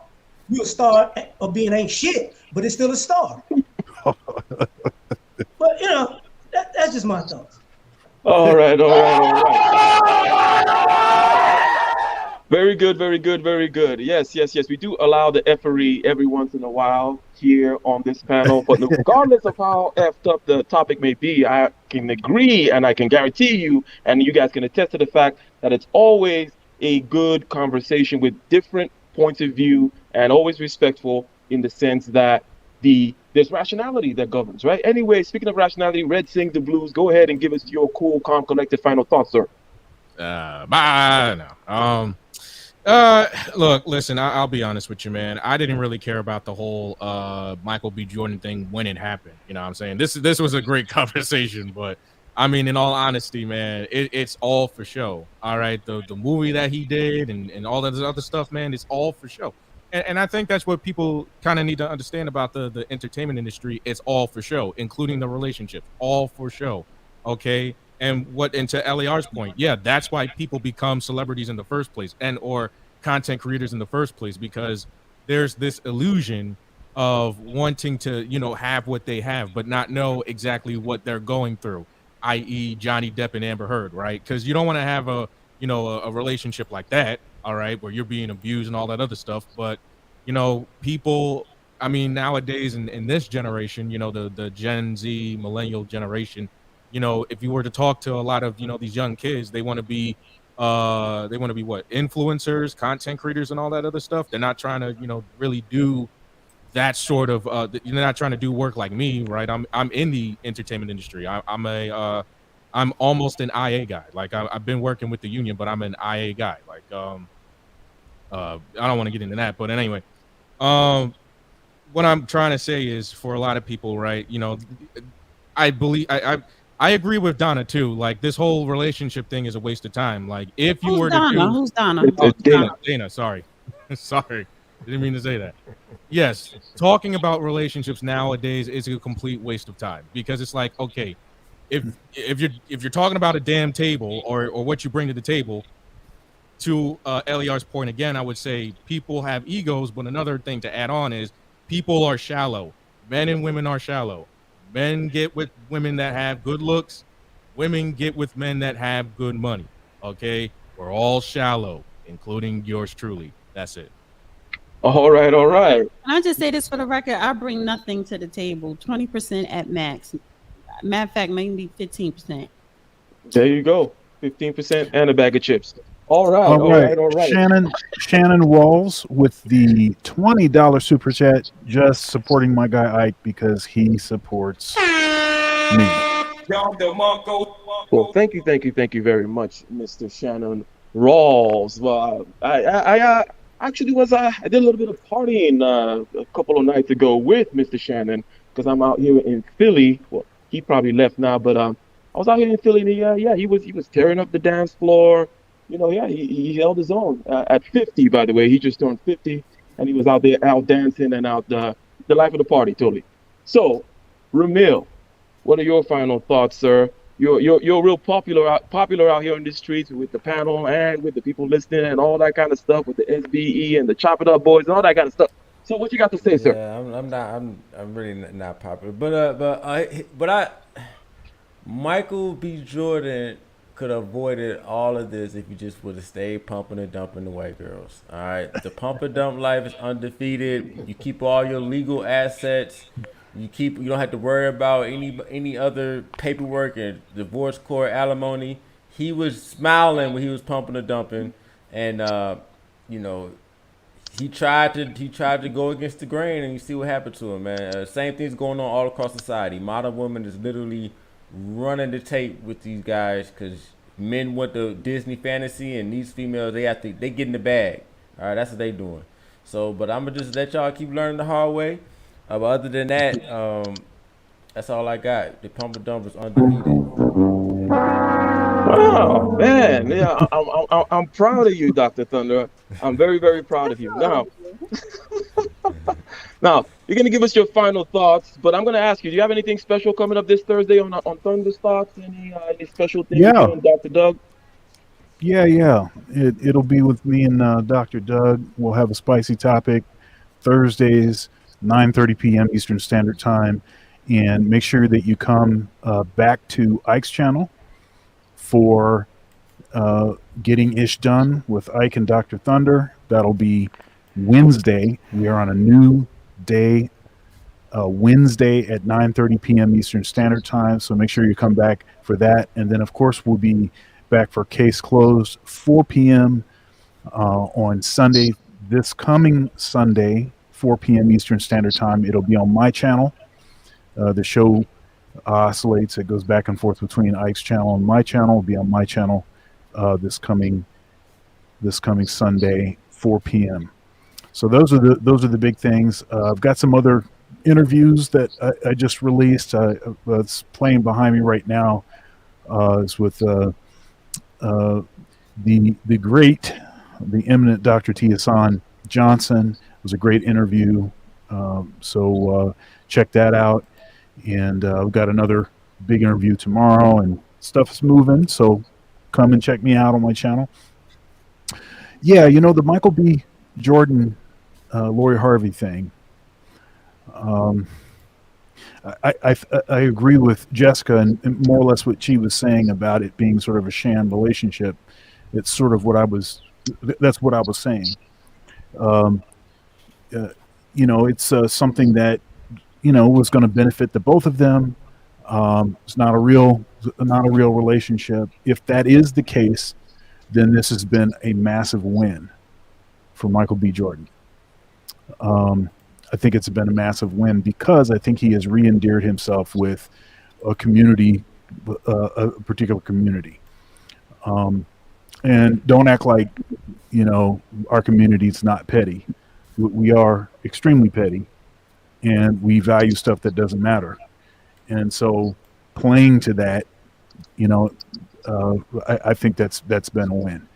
If it was a real relationship, then and he really wanted to start a family, as what was reported, and the reason they broke up is because she didn't want to, then he could have prevented that by just paying closer attention.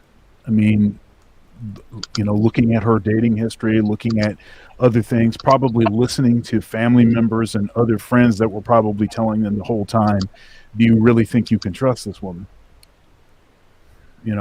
So yeah, I mean, that's sort of my my final take on this, but it is what it is. And I'm sure he'll have no problem dating. White women. And she won't have a problem dating either, at least not for the near future. Not for the All right. future. You're gonna be good. I know you had to get that in. Near in the far future. 45. Somebody's still gonna be trying to. All right. Thank you very much, ladies and gentlemen. Yes, it was, shall we say, one of those shallow, petty topics, but we squeezed blood out of the stone, as is our way out here in this always star-studded panel. Case Closed every Sunday, 4 p.m. Eastern Time. Now go ahead and subscribe to the channel if you're not. Okay, I know that some of you out there in the chat have not subscribed to this channel. Welcome. My name is Ike. Usually we talk about being better and doing better. And with that, ladies and gentlemen, we are gone. I don't know. Should I give them an outro? No outro today. Yeah, they should get an outro.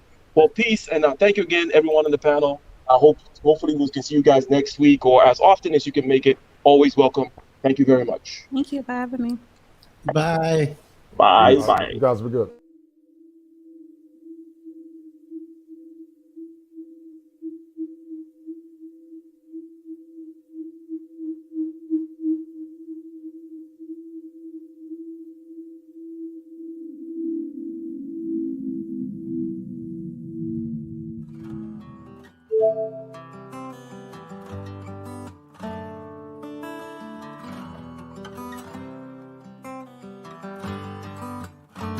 in the den of iniquity. Vicinity no pretty, calamity fi hit we any moment. What a pity. Tomorrow never certain. What draws behind the curtain? The face of evil lurking with the shifty eyes averting. It's not a steady bubble that either pop or topple. Many will fall and stumble. Let the dozers gather rubble from LA to Colorado, Guinea to Burkina Faso. Cannons could reach the towers and the troops will storm the castle. Hey, I say, run, run, come, make we get it.